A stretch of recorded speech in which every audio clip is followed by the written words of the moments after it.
From the start of our marriage, I've had a hard time dealing with my mother-in-law and father-in-law. They've always treated me poorly, and to make things worse, they've constantly criticized me for not being able to have children. What hurt even more was when my husband, who should have been there for me, said, "My sister-in-law is young and beautiful, and unlike you, she had kids right away." I'm honestly jealous of my brother. On top of that, my mother-in-law accused me of being infertile because she claimed I was having an affair and said she had proof from a hidden camera. So I came up with a plan. I called a family gathering, pretending it was to celebrate my nephew's birthday, and suggested we all watch the supposed evidence of my affair that my mother-in-law was talking about. When we watched it, my sister-in-law Scott and my father-in-law muttered, "I knew it," in shock.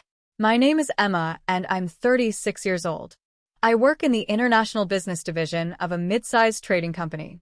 I live with my husband, Scott, who is the same age as me and works at a steel manufacturing company, along with my in-laws. We don't have any children yet. I met my husband at a dating event a friend invited me to.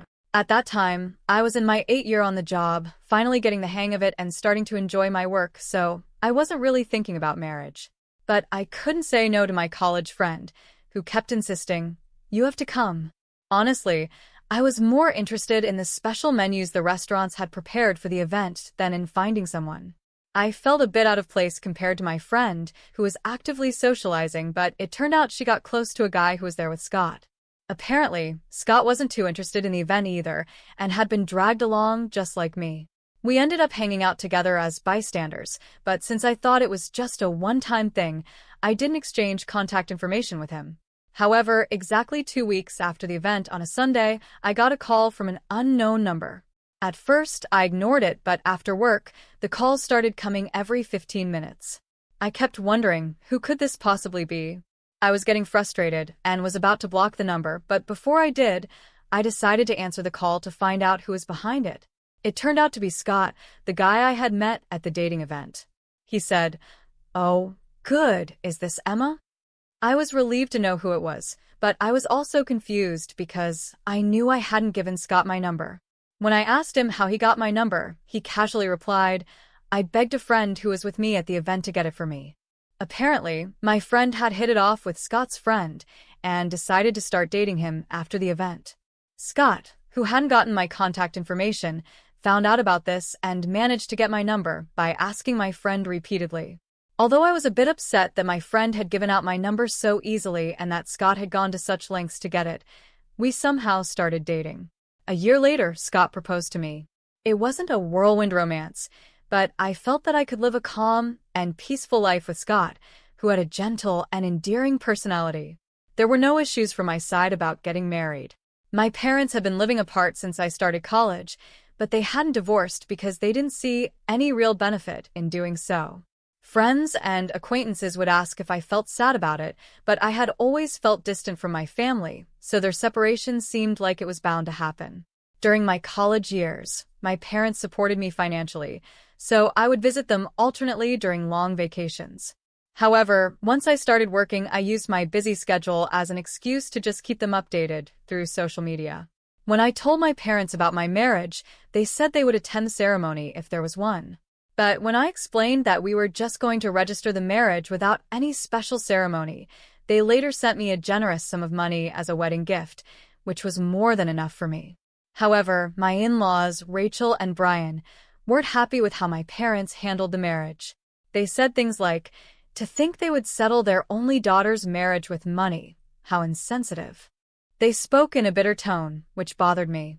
But then Scott defended me by saying, "Money is definitely a sign of love." It's ridiculous for Mom, who has never worked, to say something like that. Dad should know better, considering how hard it is to earn money.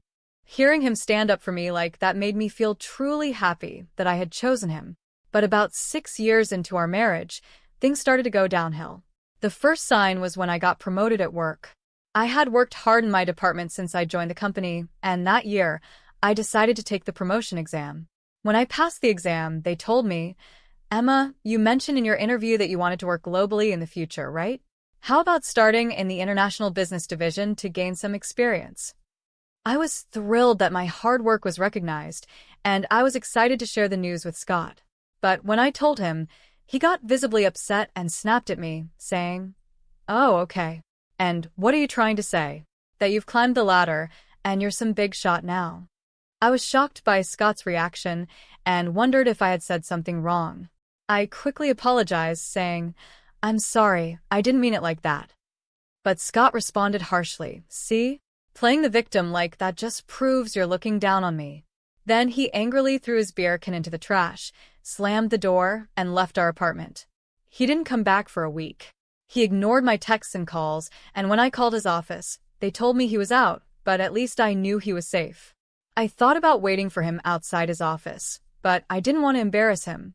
So I decided to go to my in-laws' house to talk to them about what was happening. I knew they would probably blame me, but I didn't know what else to do. Even though I showed up unexpectedly, they let me in without any trouble. But as soon as I stepped into the living room, I was shocked by Scott's angry outburst. He yelled, "What do you want now? Have you come all this way to mock me some more?" I quickly said that wasn't my intention and that I would apologize if I had caused any misunderstanding. But Scott didn't want to hear it, and my in-laws started blaming me too. They said things like, "Just because you both work doesn't mean you can act all high and mighty. Don't you know that's not how a wife should behave?" This is exactly why we were against this marriage from the start. Rachel, my mother-in-law, was just as loud as Scott, cursing at me.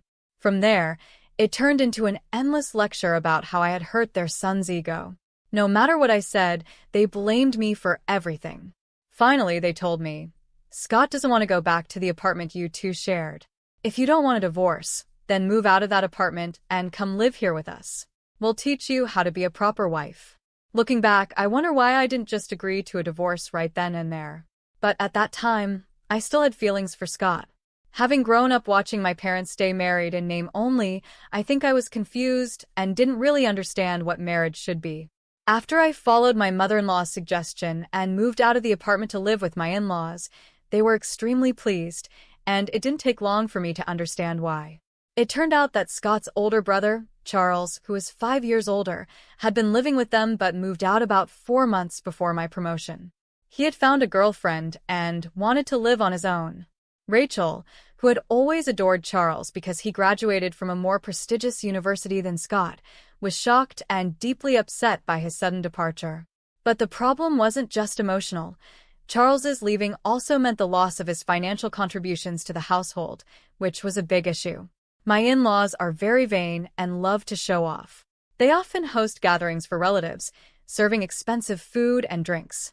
Charles's financial support had been their lifeline since my father-in-law's post-retirement job didn't pay enough to cover their lavish lifestyle.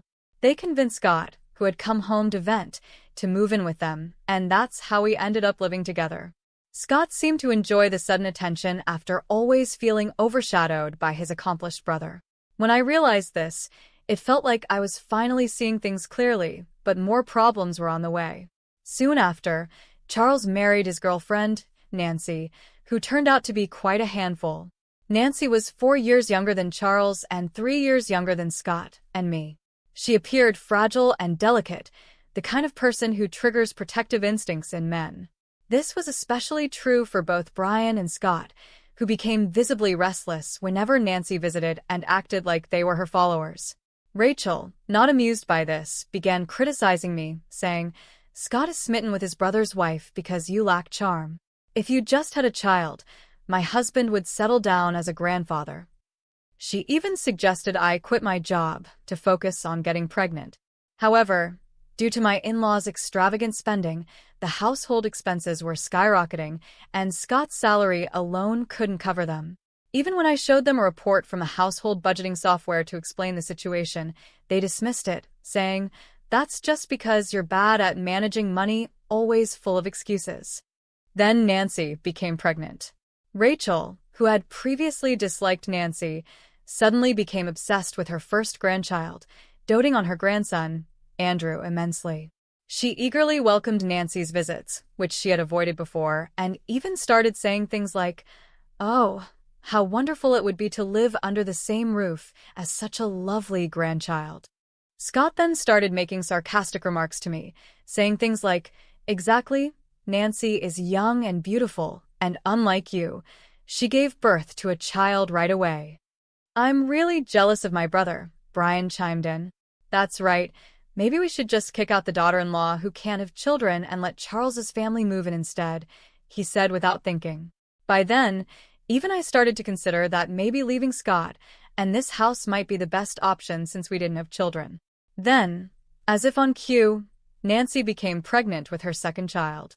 Rachel's obsession with her grandchildren grew stronger, and she started treating me even worse. She came up with a ridiculous theory and said, "The reason you can't have children must be because you're having an affair. You're just worried you won't know if the child is Scott's or your lover's."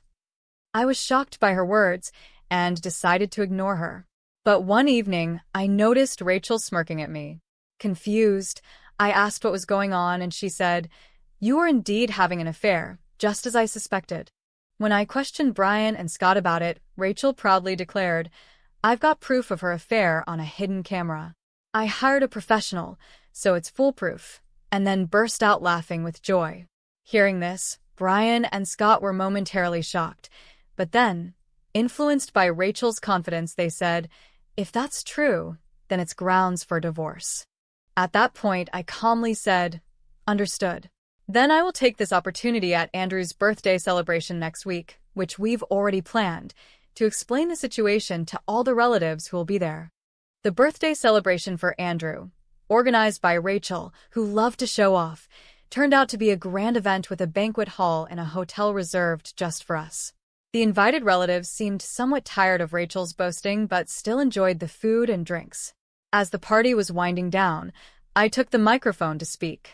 Everyone turned their attention to me, wondering what was happening.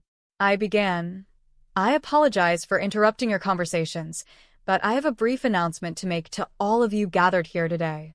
The crowd started murmuring in confusion, while my in-laws and Scott, assuming I was about to confess and discuss divorce, smirked just like before. Charles's family, the guests of honor today, were also present. On my signal to the staff, a screen was lowered behind me, the projector was set up, and the lights dimmed. Everyone's attention turned to the screen as the video began to play. The video started with footage of a shady hotel district, and as the entrance of one particular hotel came into focus, Scott, Brian, and Nancy's faces turned pale, just as I expected. However, Rachel, unaware of what was about to happen, looked around curiously, completely oblivious to the growing tension among the two of them. Then, a clear shot captured by the camera made the entire room gasp in surprise, and for good reason. The screen unmistakably showed Nancy and Brian hugging as they left the hotel. The room fell silent as the video continued, showing them sharing lingering, passionate hugs before catching a taxi. The scene shifted to the same hotel entrance, but this time it wasn't Brian who emerged holding hands with Nancy, it was Scott. Scott, Brian, and Nancy were all frozen in place, while some of the relatives murmured, "I knew it." The room erupted into whispers again. At that moment, I paused the video, turned the lights back on, and spoke into the microphone.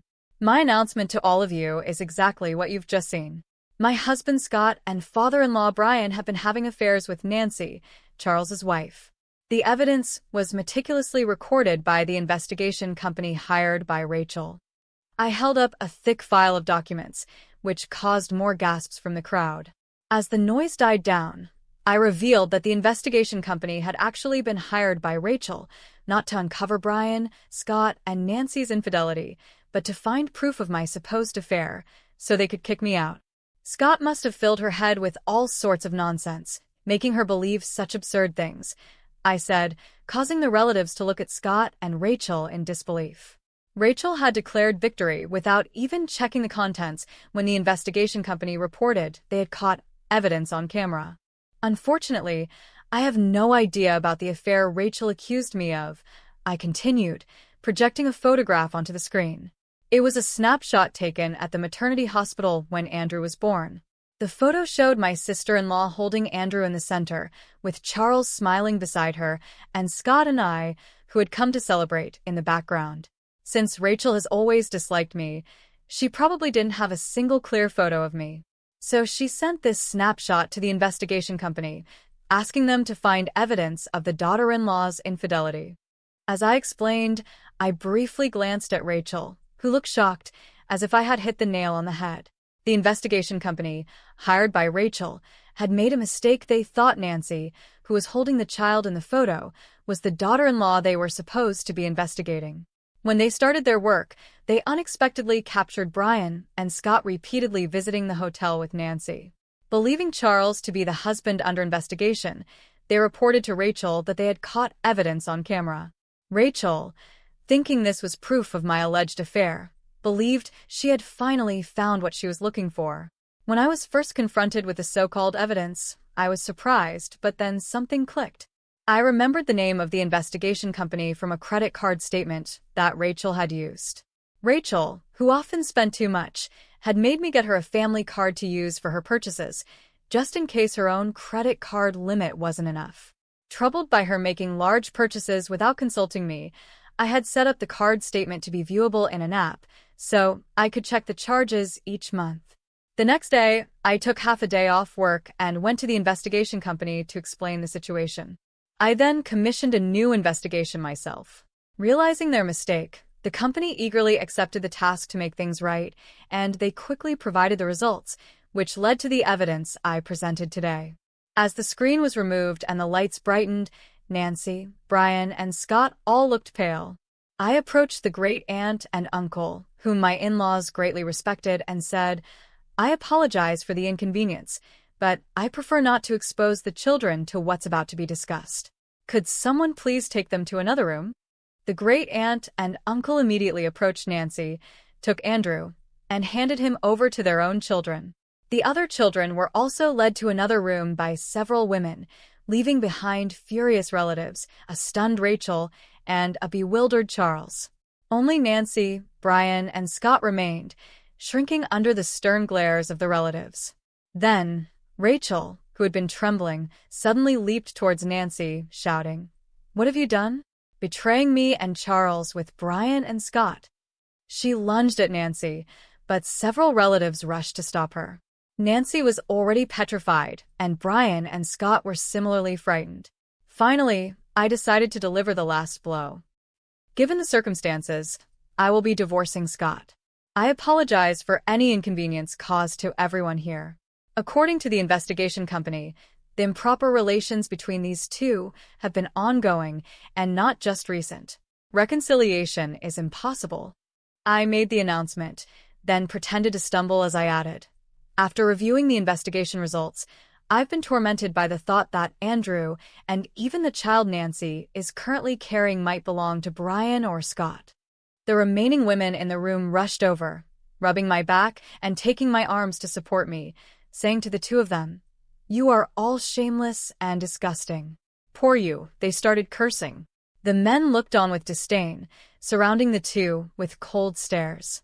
Brian and Scott could do nothing but stand there, silenced by the disapproval, while Rachel continued ranting and Nancy sobbed.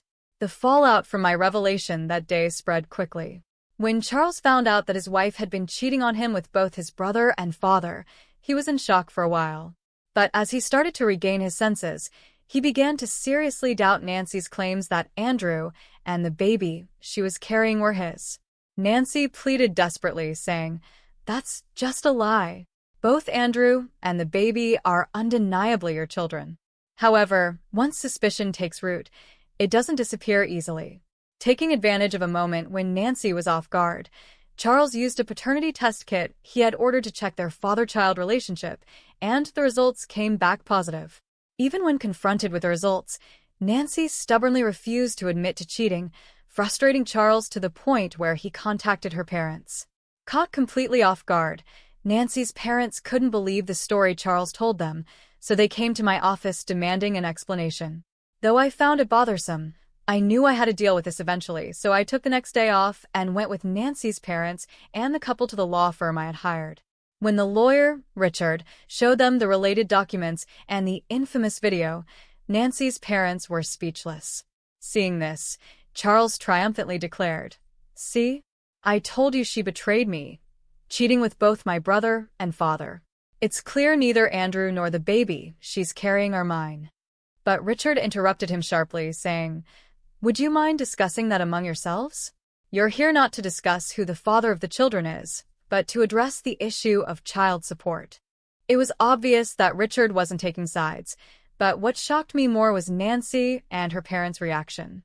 Nancy retorted mockingly, "It's your fault. Scott cheated on you because you were always working and not being attractive enough, right? It's your own doing." I calmly replied, "Is that so? Then we'll have to let a third party decide." "Who's right?" "Maybe a judge will decide." When I mentioned a trial, Nancy's parents turned pale, and it was no surprise. Both of them were teachers at a prestigious girls' school in the area, and the idea of their daughter, who was supposed to represent the ideal of a good wife and mother, being involved in such a scandal with her brother-in-law and father-in-law would ruin their reputation. As soon as they heard the word trial, Nancy's parents immediately begged, "We sincerely apologize." But to me, at this stage, an apology from anyone didn't matter. I glanced at Richard and stood up, signaling the end of the meeting. Later, Richard informed me that after I left, Charles, Nancy, and her parents caused a huge uproar, but they finally left after Richard threatened to call the police.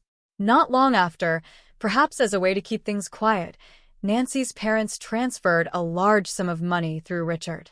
Given how things turned out, what happened to Charles and Nancy didn't concern me much, but around the same time, I found out about the fate of my in-laws through Scott, who had also demanded a division of assets. According to Scott, Charles filed for divorce and refused to pay child support for Andrew or the unborn child unless a DNA test proved he was the father. He even declared he would file for denial of paternity as soon as the child was born. Fearing the worst, Nancy's parents, against her wishes, forced her to undergo prenatal testing. It turned out that the father of the unborn child wasn't Charles, but shockingly, it was Scott. Even more, it was revealed that Andrew's father was Brian, making the situation beyond repair. When Rachel, who had doted on Andrew, found out he was actually her husband's child, she had a mental breakdown. She aged rapidly and is now almost bedridden, with Brian taking care of her around the clock. Brian told his father-in-law, "I won't look after you in your old age, get Scott to do it." Unfortunately, most of Brian's retirement funds had been spent on luxury brands and jewelry for Nancy in an attempt to win her favor, leaving almost nothing behind. As a result, with their inheritance depleted, Brian and Rachel, now abandoned by Charles, turned to Scott in desperation. But Scott, already burdened with my asset division claims, was reportedly being pressured by Nancy, who had been divorced by Charles. She was demanding that Scott marry her, insisting, "Now that it's come to this, you're going to take responsibility for both the unborn child and me. I'm sorry for everything that's happened. I apologize, so please give me another chance." "I love you, Emma." Scott begged for forgiveness, but it was clear he wasn't seeking my love, he just wanted my financial support and someone to care for his parents for free. Since I had no lingering feelings for Scott, I instructed Richard to convey my final decision and blocked all contact with him except through one social media platform.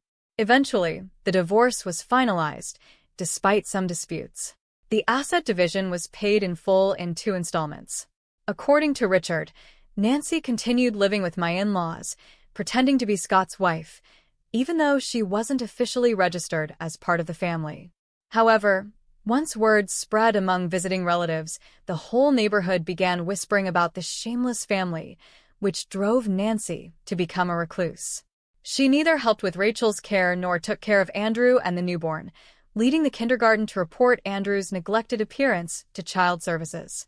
In the end, Nancy's parents took in the 2 children but disowned her, saying, "You are no longer our daughter, and we are no longer your parents.